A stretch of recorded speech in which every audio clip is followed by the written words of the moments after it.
우리말에 번데기 앞에서 주름 잡는다는 말이 있습니다. 자신보다 훨씬 능력이 뛰어난 사람 앞에서 잘난 척 하다가 창피를 당하는 것이죠. 또 공자 앞에서 문자 쓰지 말라는 말도 있습니다. 지식이 그렇게 뛰어나지도 않으면서 혹시 또 조금 뛰어나다 한다 할지라도 자신보다 더 뛰어난 사람 앞에서 이 목소리 조금 키우면 결국 무식한 티 낼 수밖에 없다는 거죠. 예전에 탁구실에서 탁구를 하는데 그렇게 잘 못하는 사람하고 이제 상대를 해주느라고 가르쳐 주면서 게임을 했습니다. 당연히 못하는 사람이니까 제가 힘껏 할 수 있는 게 아니죠. 그래서 봐주면서 많이 했습니다. 대부분 수비를 했고 공격을 하더라도 살짝 넘겨주는 것만 했던 거죠. 그런데 중간에 들어온 사람이 처음 보는 사람이었는데 제가 하는 것 보고 이제 조금 시원찮게 보였는가 봐요. 그래서 자기가 좀 실력을 좀 보여주고 싶었는가 봐요. 그 게임 끝나자마자 저하고 한 판 붙자고 큰 소리를 뻥뻥 치는 거예요. 그래서 저는 진짜 잘하는 줄 알았어요. 그래서 저도 제 실력 조금 보였죠. 그래서 게임이 안 돼. 게임이 안 돼요. 그래서 나중에는 많이 봐줬어요. 봐줬는데도 불구하고 게임이 안 되니까 조금 무안했는가 봐요. 사람이 그럴 수 있는 것입니다. 다른 사람도 그렇고 저도 한번 또 그런 적이 있습니다. 언젠가 아는 목사님이 다른 목사님을 데려와서 탁구를 하는데 게임 둘이 하는 거 보니까 저보다는 실력이 조금 뛰어나고 그래서 한번 해볼만 하겠더라고요. 그래서 또 한 판 했어요. 근데 옆에서 보는 거하고 전혀 다른 거예요. 제가 아무리 열심히 하고 정말 강력한 스매싱을 넣어도 그걸요 웬만한 거 받는 거예요. 그래서 가만히 봤더니 약하면 약한 대로 좀 약하게 해주고 또 세게 하면 그 사람도 더 세게 해가지고 그걸 포인트를 맞춰주고 있더라고요. 그걸 모르니까 자기보다 우리가 하수는 눈에 보여도 자기보다 상수는 눈에 보이지 않는 겁니다. 장기를 줘도 바둑을 해도 어떤 걸 해도 마찬가지입니다. 자기보다 하수는 눈에 다 보여요. 뻔히 보여요. 길이 다 보입니다. 그런데 자기보다 상수는 안 보이게 돼 있어요. 저게 봐주는 건지 안 봐주는 건지 잘 몰라요. 하다가 보면 나타나요. 처음 금방 나오는 건 아니죠. 그래도 금방 둘이 부딪혀 보다가 느낄 정도면 자기도 실력이 있는 거예요. 근데 부딪혀 보는데도 불구하고 한참 있다가 아는 것은 그만큼 차이가 있다는 거죠. 이게 바로 번데기 앞에서 주름 잡는 격이고 공자 앞에서 문자 쓰는 격이라고 할 수 있는 것입니다. 우리가 잘못하면 이럴 수 있는 것입니다. 예수님을 앞에 두고 귀신들이 떼거지로 달려들었습니다. 2,000명의 이 군대 귀신도 예수님 앞에서 꼼짝 못하고 돼지떼로 들어가서 다 호수로 빠져 죽는 판에 2,000마리가 아니라 2만 마리, 20만 마리가 몰려온들 무슨 소용이 있겠습니까? 떼거지로 몰려와도 예수님을 이길 수는 없는 거죠. 그런데 무식한 사람들, 어리석은 사람들, 뭘 모르는 사람들이 그냥 숫자로 몰아붙이려고 하고 큰 목소리로 몰아붙이려는 괴한들이 있다는 것입니다. 오늘 성경도 그렇습니다. 욥의 세 친구들은 욥의 상황이 저주 속에 있다 보니까 처음에는 좀 치근한 마음도 들었겠죠. 그러나 다른 한편일수록 이런 때 큰 소리 치지 언제 또 치겠어요. 이런 때 욥에게 큰 소리 쳐보지 언제 치겠냐고요. 또 욥이 순식간에 망해버린 것처럼 또 언제 어떻게 또 욥이 잘 될지 모르는 거잖아요. 그러면 또 그때 또 아무 소리도 못할 거거든요. 그래서 이런 때에 한번 욥에게 큰 소리 뻥뻥 친 것입니다. 3대1로 달라붙어가지고 숫자로 이기고 또 목소리 크니까 욥은 지금 저주 속에 있고 몸은 완전히 엉망진창이고 그래서 목소리에 힘도 없어요. 먹을 것도 제대로 못 먹었죠. 몸은 지금 만시장 차이가 되어서 신음소리만 나오는데 무슨 목에 힘주겠어요. 그런 소리, 그럴 힘이 있었으면 하나님께 더 기도를 했겠죠. 그럴 힘이 있었으면 욥이 다른 방법을 취했겠죠. 그래서 욥은 아무 힘이 없었습니다. 그런데 욥의 친구들은 지금 힘이 남아도니까 욥에게 큰 목소리로 그리고 세 명이 달려들어서 이렇게 욥을 코너로 몰아붙이고 있습니다.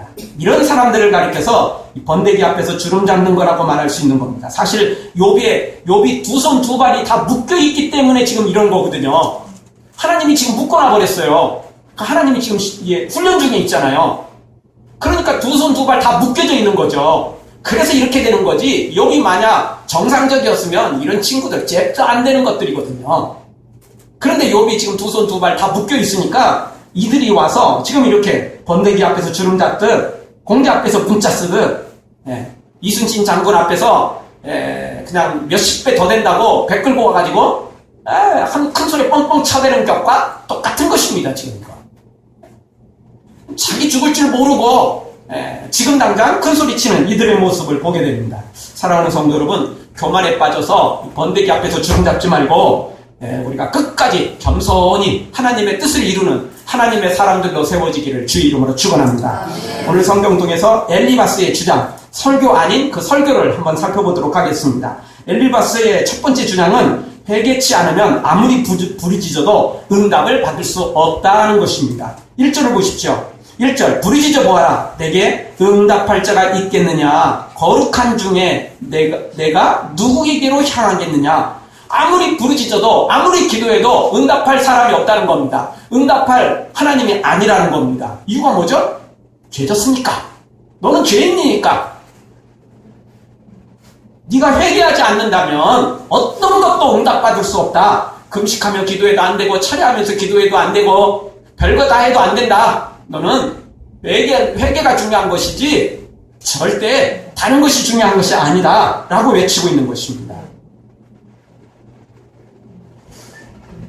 사실 욥은 지금 계속해서 하나님을 찾고 있는 중에 있는 것입니다. 그래서 지금 이야기를 하고 있는 거죠. 하나님 계속 찾으니까 엘리바스가 뭐라고 말하냐면, 야, 너 하나님 그냥 찾을 게 아니고 네 죄 고백해. 너 네 죄 회개해. 그리고 나서 찾아. 이렇게 말하고 있는 것입니다.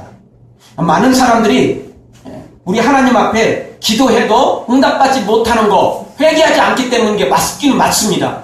그런데 그거는 보통 일이고 그거는 그냥 보편적인 이야기고, 그러면 욥에게도 그게 해당되나요? 그렇지 않습니다. 욥에게는 해당되지 않는다는 것입니다. 우리가 생각해봤던 것처럼 여러분, 우리가 운동이 중요하잖아요. 현대인들은 운동을 못해서 몸이 많이 망가지거든요. 다 그냥 자동차 타고 다니지, 다 엘리베이터 타고 다니지, 뭐 다 이러니까 운동을 못해요. 운동을. 그리고 햇빛을 잘 못 받아요. 햇빛 받으면 뭐 살 탄다고 그러니까 햇빛에 안 나가려고 하죠. 다 에어컨 시설이 있는 이런 곳에 우리가 있길 원하지 그러고 싶지 않거든요. 그래서 이제 사람들이 건강이 많이 나빠져 있는 거죠. 그런데 정상적인 사람한테는 운동하라고 외쳐야 되지만 오늘 수술한 사람한테는 운동하라고 할 수 없잖아요. 그렇죠? 아니 지금 수술해가지고 여기 지금 꿰매가지고 지금 가만히 앉아있을 사람한테 운동하라고 하면 안 되잖아요. 숨쉬기 운동만 해야지 다른 운동했다가는 큰일 나는 것입니다. 그러나 조금 나은 사람, 이제 좀 암으로 간다. 그러면 어떻게 하죠? 운동하라고 그럽니다. 운동해야 빨리 낫는다는 거죠. 아프다고 누워있으면 어떻게 되죠? 안 낫는 거죠. 늦게 낫는 거죠. 그래서 때가 있는 겁니다. 때가. 아무리 좋은 거라도 때가 있는 거예요. 지금 배불러 죽게 생겼는데 거기다가 또 그냥 여기 보약이야, 보약. 이거 진짜 맛있는 거야. 이거 정말 몸에 좋은 거야. 그리고 또 먹으라 그러면 배탈 나지 않겠어요? 그럼 멍청한 짓 아닙니까? 그런 무식한 멍청한 짓을 왜 하고 있느냐고요. 아무리 좋은 것도 배고플 때 먹어야 되고 적당할 때 한 입 더 먹는 것이지 배가 부르는 상태에는 내려놓아야만 되는 거라고요. 자, 욥이 지금 기도하고 있습니다. 그런데 응답이 없죠. 욥은 지금 하나님 앞에 회개하지 않아서 이런 게 아니라는 겁니다. 근데 엘리바스는 무조건 그냥 욥에게 말합니다. 야, 너 기도해도 응답받지 못하는 이유는 회개하지 않았기 때문이다. 또 아무리 기도해봐라, 아무리 너 부르짖어봐라, 하나님 응답하시지 않는다. 이렇게 외치고 있는 것입니다.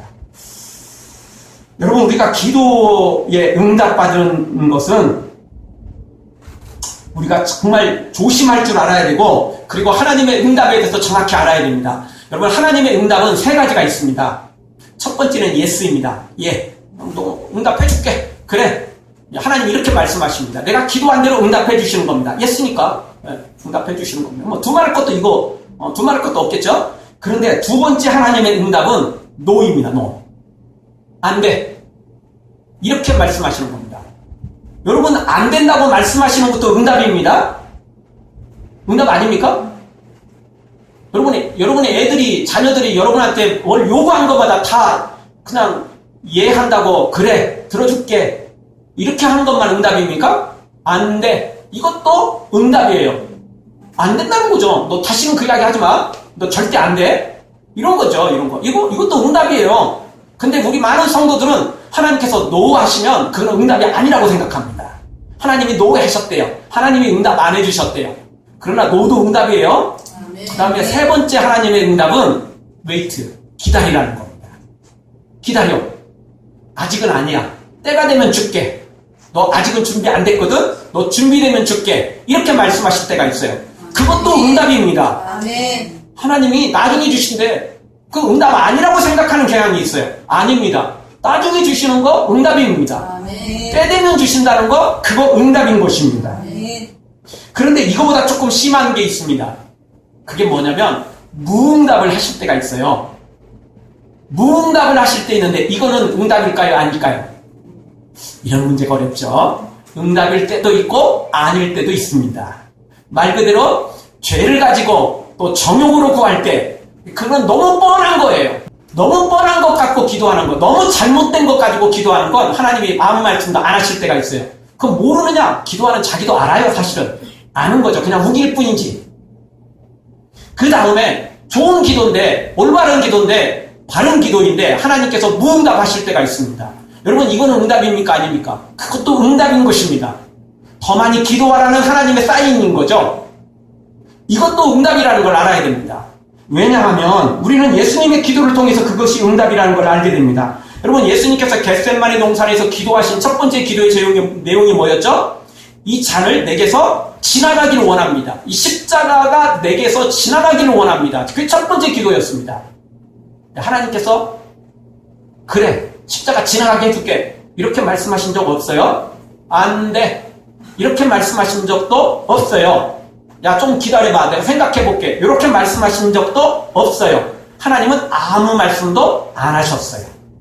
다만 예수님 스스로 그러나 나의 원대로 마으시고 아버지의 뜻대로 되기를 원합니다. 예수님이 정답을 알고 계셨어요. 또 십자가 상에서도 예수님 또 한 번 또 기도하시죠. 마지막 운명하시 직전에 뭐라고 외치시죠? 엘리 엘리 라마 사박다니.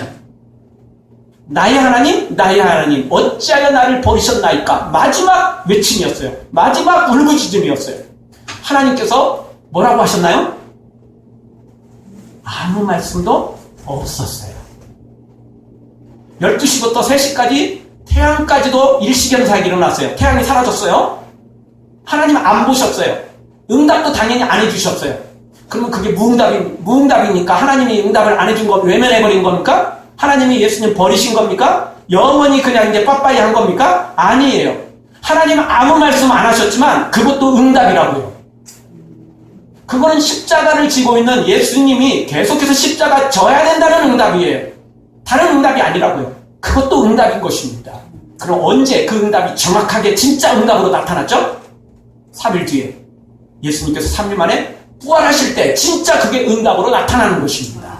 그럼 무응답은 영원히 무응답이 아니고 조금만 지나고 나면 응답이 드디어 나타나기 시작하는 것입니다.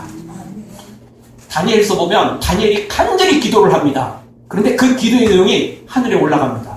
그리고 하나님이 응답이 떨어집니다. 그런데 그 응답이 떨어지고 하나님께서 천사에게 그 응답을 다니엘에게 보냅니다. 그런데 다니엘이 그 응답을 받기까지 며칠 걸리죠? 21일. 그래서 우리가 세일에 새벽 기도를 하거나 세일에 특별 기도를 하는 경우 많이 있잖아요. 응답은 이미 떨어졌어요.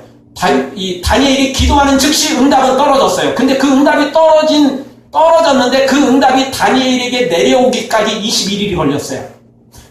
그때 성경은 이렇게 표현합니다. 천사가 그 응답을 가지고 오는데 사탄이 방해를 했다는 거죠. 그래서 사탄과 천사가 그 응답을 가지고 싸웠다는 것입니다. 근데 진짜 하나님이 힘이 없어서 천사가 힘이 없어서 그렇게 치고받고 싸우느라고 21일이 걸린 게 아니고 사실은 다니엘이 그만한 시간이 필요했던 것입니다. 그만큼 다니엘이 더 많이 기도해야만 됐던 것입니다.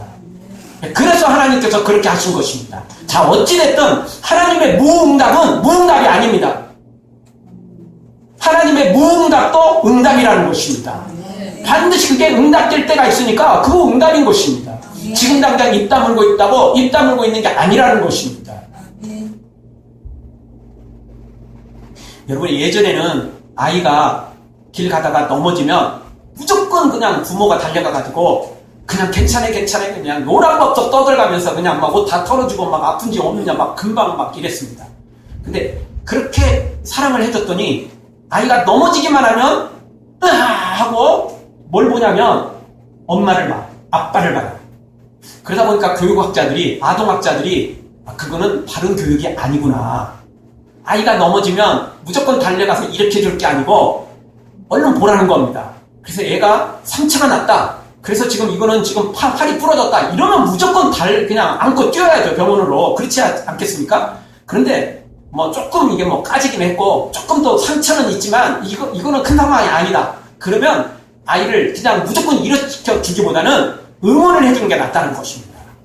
그래서 아이 스스로 일어나도록. 그리고 일어났을 때 칭찬해주고 박수 쳐주고 잘했다. 그리고는 이제 약 발라주고. 이게 훨씬 더 좋은 교육이라는 것입니다. 왜냐하면 여러분 엄마 아빠가 아이 뒤를 항상 따라다니는 건 아니잖아요. 24시간. 그런 건 아니잖아요. 그래서 우리 하나님은 우리를 과잉보호하시는 분이 아닙니다. 무조건 그냥 오냐 해주시고 그냥 조금만 우리가 넘어져도 그냥 요란법석을 떠는 그런 그냥 과잉보호하는 부모가 아니라는 것입니다.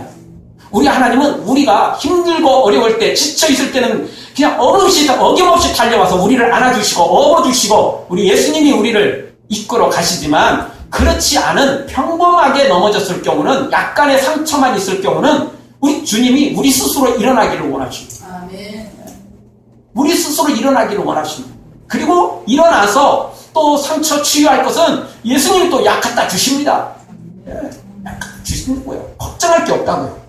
욥도 마찬가지입니다. 욥의 믿음이 적었다면 진작 하나님께서 욥을 안아주셨겠죠. 업어주셨겠죠. 더 큰 응답을 빨리도 해주셨겠죠. 그러나 욥의 믿음이 상당한 수준에 이르렀습니다. 그래서 욥의 수준에 맞게 지금 하나님께서 욥을 조금 더 훈련시키고 있는 것입니다. 그래서 응답을 안 하신 거예요. 진짜 응답을 안 하시고 싶어서 안 하신 게 아니고 욥에게 조금 시간을 준 거예요. 욥을 조금 훈련시키는 중에 있는 것입니다. 그런데 이 훈련 때 욥의 친구들은 욥을 지금 달려와가지고 욥에게 지금 가진 말을 퍼부으면서 이렇게 지금 하고 있습니다. 사랑하는 성도 여러분, 하나님께서 안 된다고 하시거나 기다리라고 하시거나 또 무응답을 하시는 것도 하나님의 응답임을 굳게 믿고 특별히 응답이 없을 때 실망하지 말고 좌절하지 말고 욥처럼 그리고 다니엘처럼 끝까지 기도해서 결국 응답을 체험하고야만은 여러분들 되어지길 주의 이름으로 축원합니다. 오늘 성경을 통해서도 엘리바스의 두 번째 주장은 무엇입니까? 미련함과 어리석음을 버리지 않으면 재앙을 만난다는 것입니다. 2절 이하에 보면 2절을 보면 엘리바스는 미련한 자와 어리석은 자는 재앙을 만나 다 망하게 된다고 강력하게 주장합니다.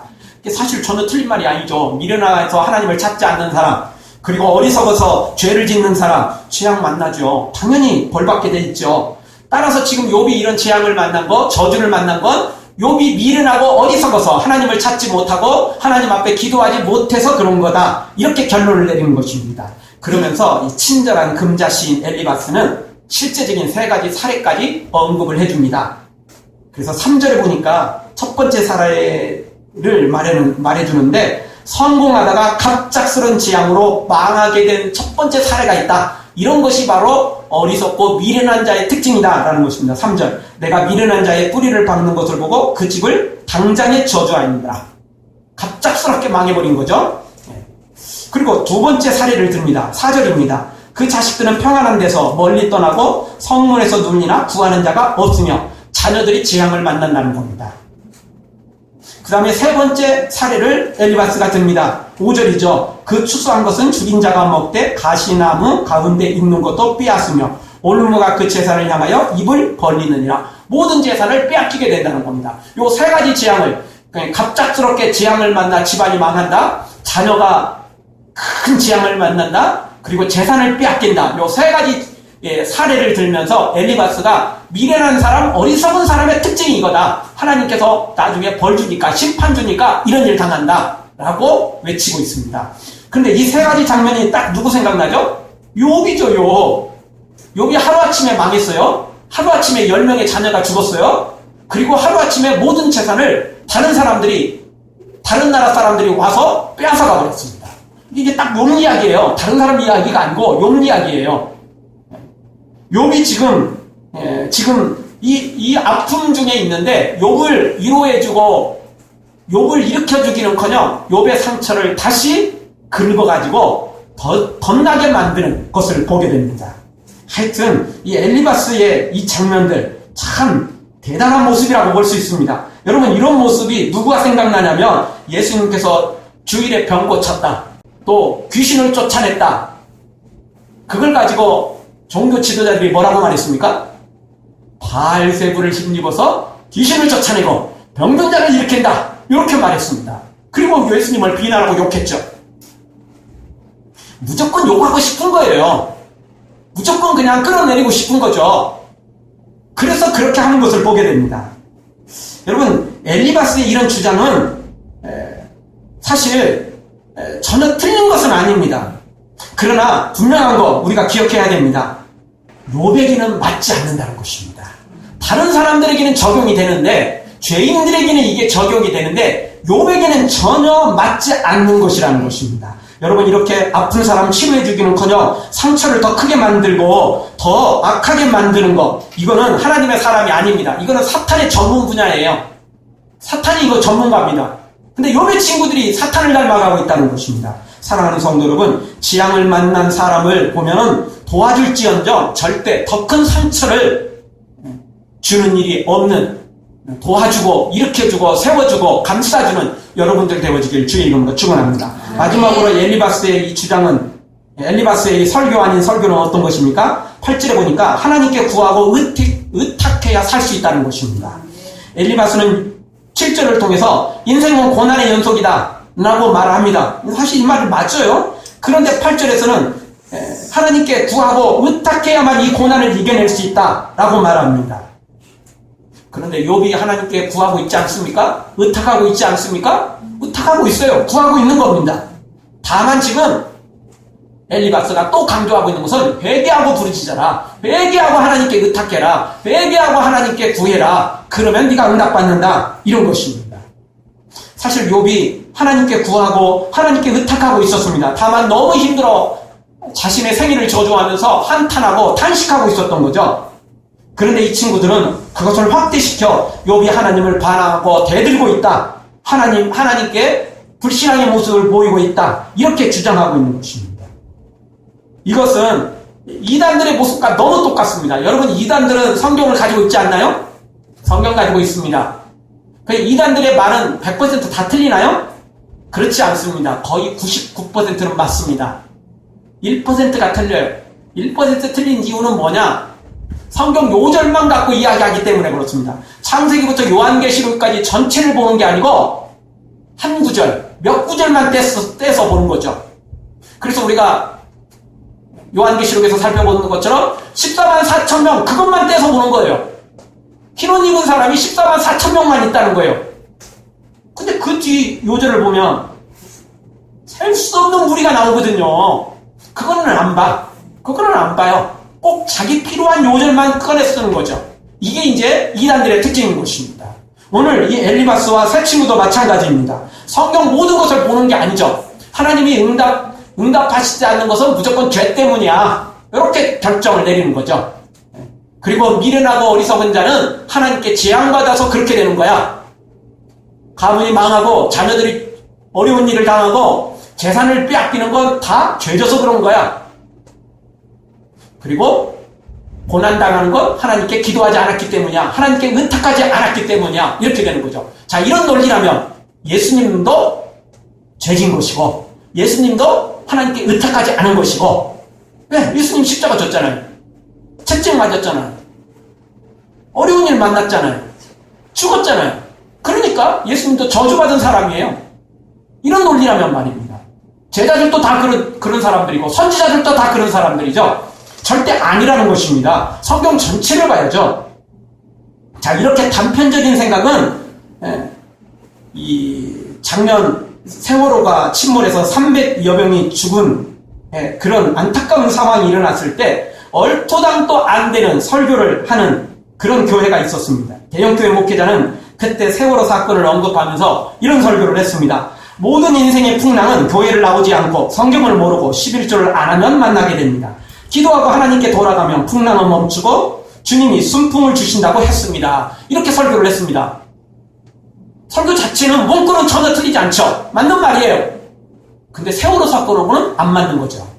여러분, 세월호 사건에 터진 사람들이 다 예수님 안 믿는 사람들이고 다 11조 안 한 사람들이고 다 하나님 제대로 안 섬긴 사람들이라면 이게 맞을 수 있어요. 그러나 그 중에도 예수님 잘 믿는 사람이 있었어요. 그 마지막 죽어가는 순간에도 기도하는 아이들이 있었다고요. 그런 사람은 그러면 어떻게 설명할 겁니까? 그러니까 바른 것을 이야기를 해야지 그냥 성경 한 구절만 떼어가지고 이야기해서는 안 된다는 것입니다. 그 잘못하면 이런 꼴이 될 수 있는 것입니다. 성경의 가르침은 그렇게 단순하지 않습니다. 11조 해도 주의를 거룩히 지켜도 하나님을 믿고 하나님을 잘 섬겨도 형통하지 않은 일들이 생기다라는 것입니다. 욥이 그랬고 예수님이 그랬고 제자들이 그랬고 선지자들이 그랬다는 것입니다. 너무나 순종 잘했기 때문에 도리어 고난을 당했어요. 너무나 순종을 잘했기 때문에 십자가를 진 거예요.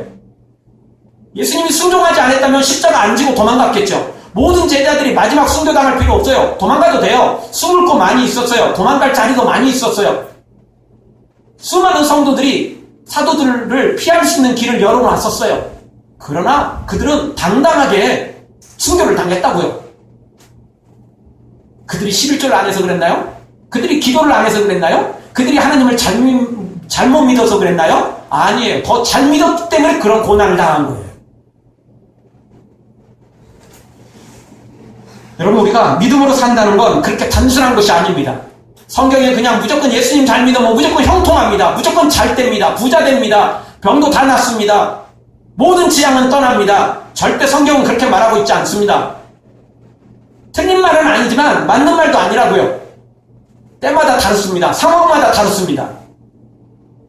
진짜 하나님께서 우리가 그 재앙을 이겨낼 수 있도록 그렇게 기도하고 하나님을 섬기도록 하는 장면도 있지만 반대로 욥처럼 예수님처럼 제자들처럼 그런 고난을 그런 순교를 거쳐가도록 그렇게 하나님 또 인도하실 때도 있다는 것입니다.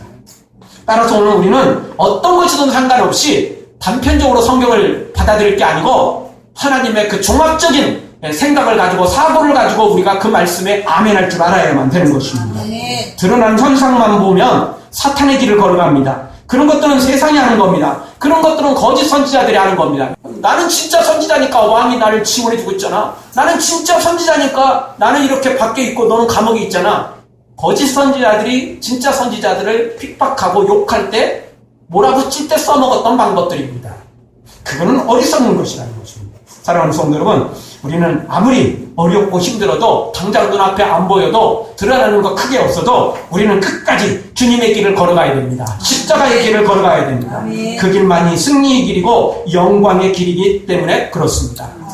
이 바람이 앞길을 막아도 나는 가리 주의 길을 가리 눈보라가 앞길을 가려도 나는 가리 주의 길을 가리 이 길은 영광의 길, 이 길은 승리의 길, 나를 구원하신 주님이 십자가 지고 가신 길, 나는 가리라,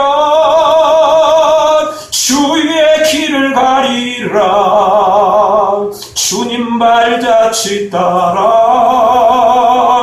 나는 가리라. 아무리 힘든 일이 있어도 아무리 어려운 일이 있어도 지금 당장 하나님의 응답이 없고 무응답이라 그렇게 보여도 우리 끝까지 이 십자가의 길, 이 좁은 길, 이 길 끝까지 걸어가서 결국에는 응답받고 결국에는 예수님처럼 부활하고 결국에는 욥처럼 하나님의 놀라운 복을 받아 누리고 결국에는 제자들처럼 위대한 천국에서 12기둥이 되는 하나님의 자녀들로 세워지는 여러분 되어지길 주의 이름으로 축원합니다. 아멘. 기도하겠습니다.